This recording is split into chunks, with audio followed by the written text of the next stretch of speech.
Halloween, or should I say, Helloween.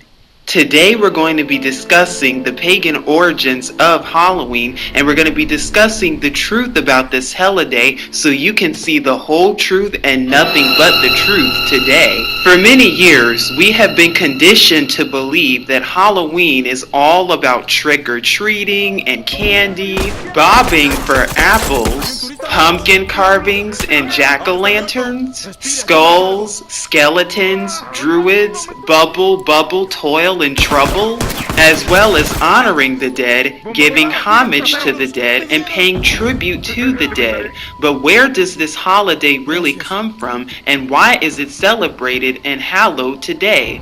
That and more to come. As you may or may not have known, Halloween has been regarded as a celebration for thousands and thousands of years, only it originates from and traces its origins all the way back to what's known today as Samhain. Now what Samhain is that it's one of the 8 major Celtic holidays, and it's also known as the 8th and final one, and it also marks a final Sabbath.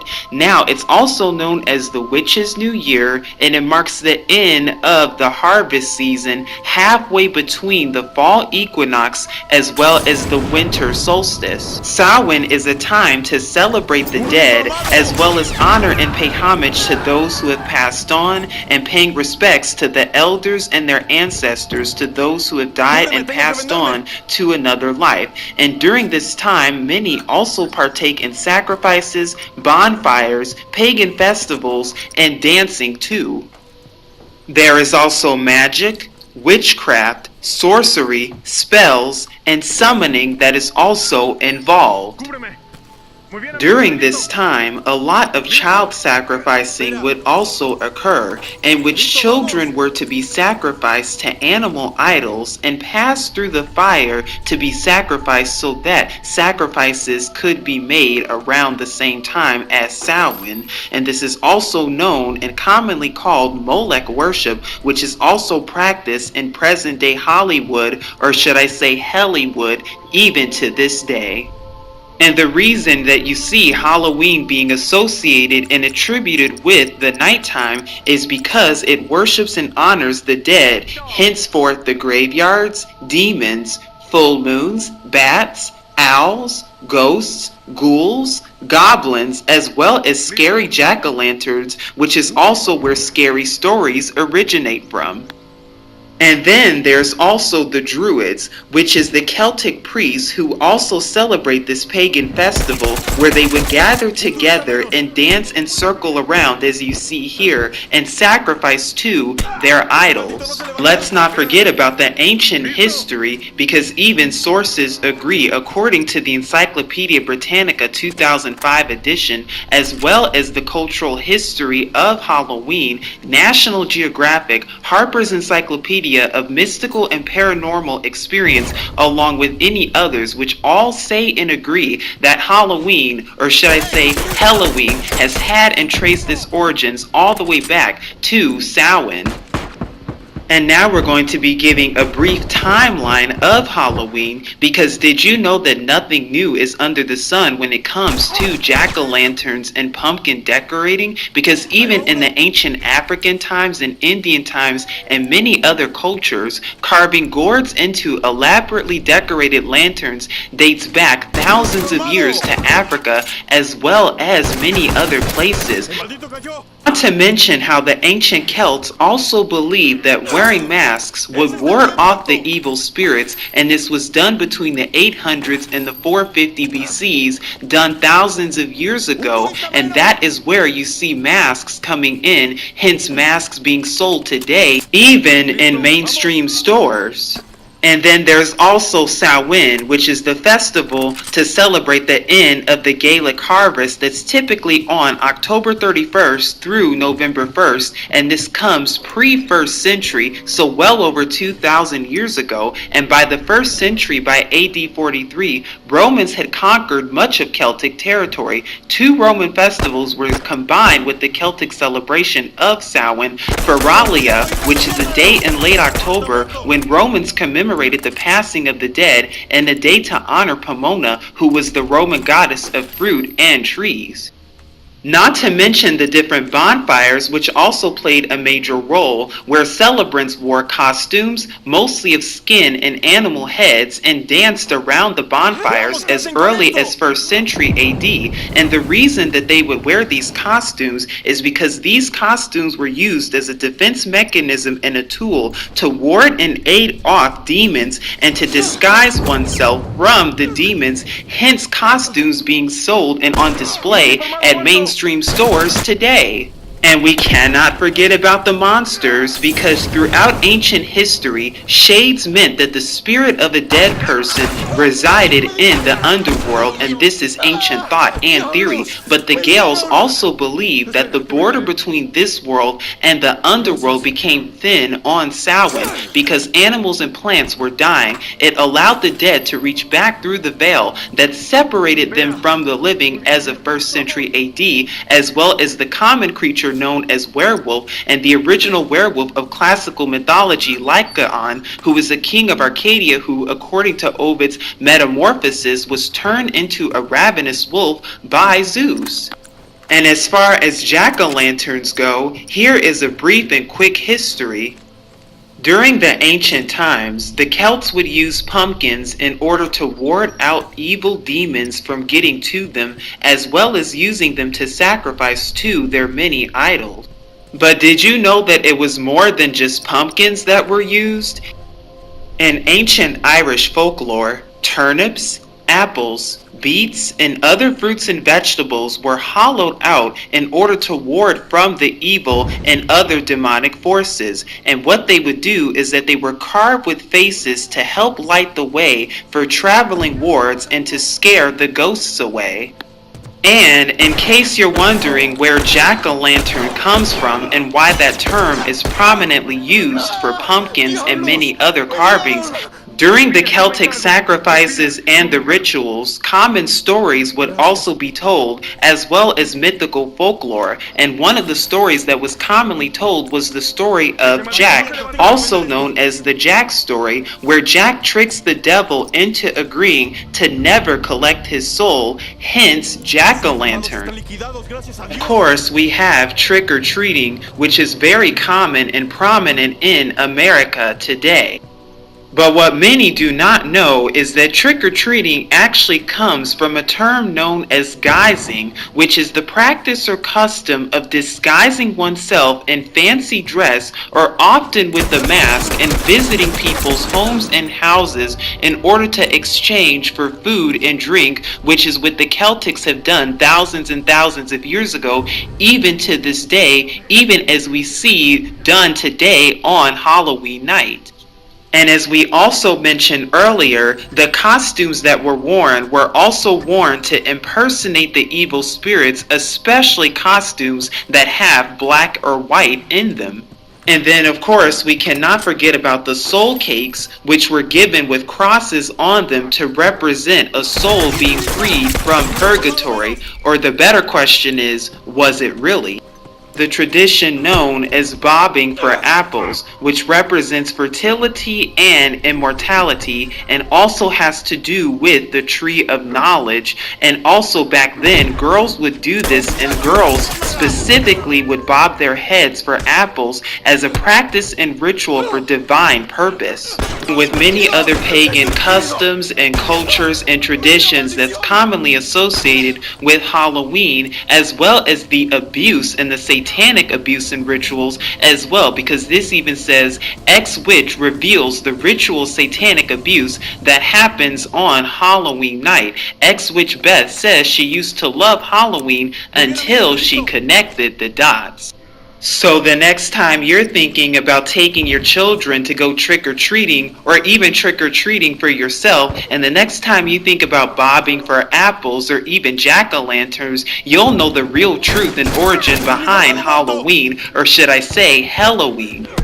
Because the word of our Father even tells us in Exodus chapter 20 that we're not even to bow down or worship any idols whatsoever, nor are we to have any figures or idols of humans, gold and silver or whatsoever in our homes or anywhere. Leviticus chapter 19 verses 31 tells us that we are not to have any witchcraft or sorcery or be involved with any type of familiar spirits or necromancy, which is honoring the dead. And Leviticus 19:4 even tells us that we are not to be practicing idolatry whatsoever. But did you also know that Jeremiah chapter 10 verses 5 also mentions scarecrows, because Helloween was celebrated even during the ancient scriptural times, and we know that nothing new is under the sun. And so rather than walking in darkness, and rather than celebrating and honoring and giving homage to the dead, you can rather instead seek Yahuwah and his true son Yahusha and honor the living and honor what's alive and serve the living, and start to learn about the feast days of our Father, which is mentioned in Leviticus chapter 23, and start to learn about the truth of our Father Yahuwah and our Mashiach Yahusha, because the truth will make you free.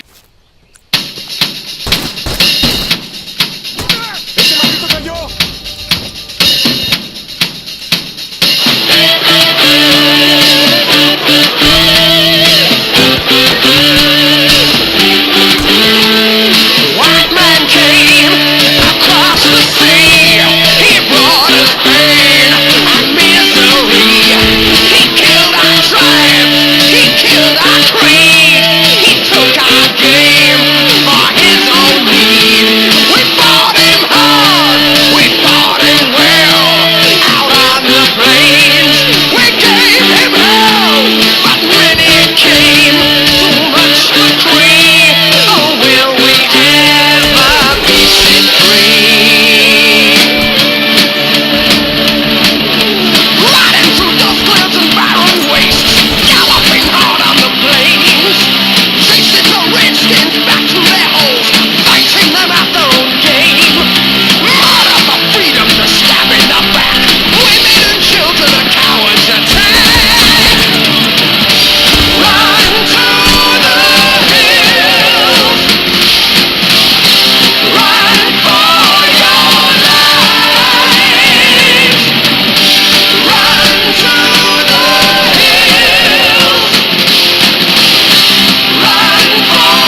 when the bell begins to chime,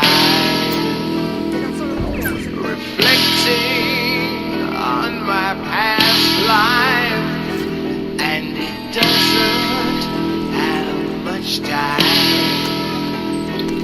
'cause at 5 o'clock they take me to the gallows pole.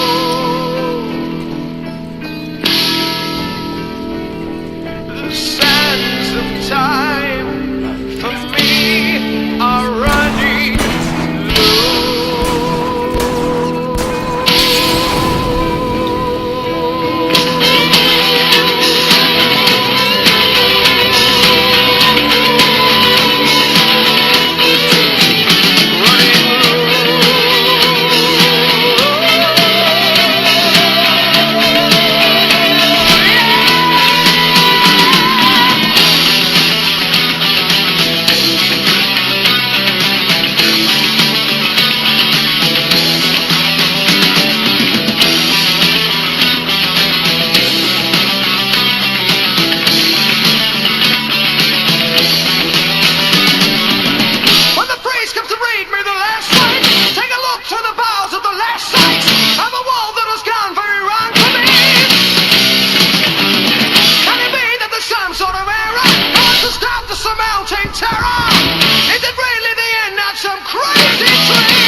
Fantástico, este lugar es nuestro.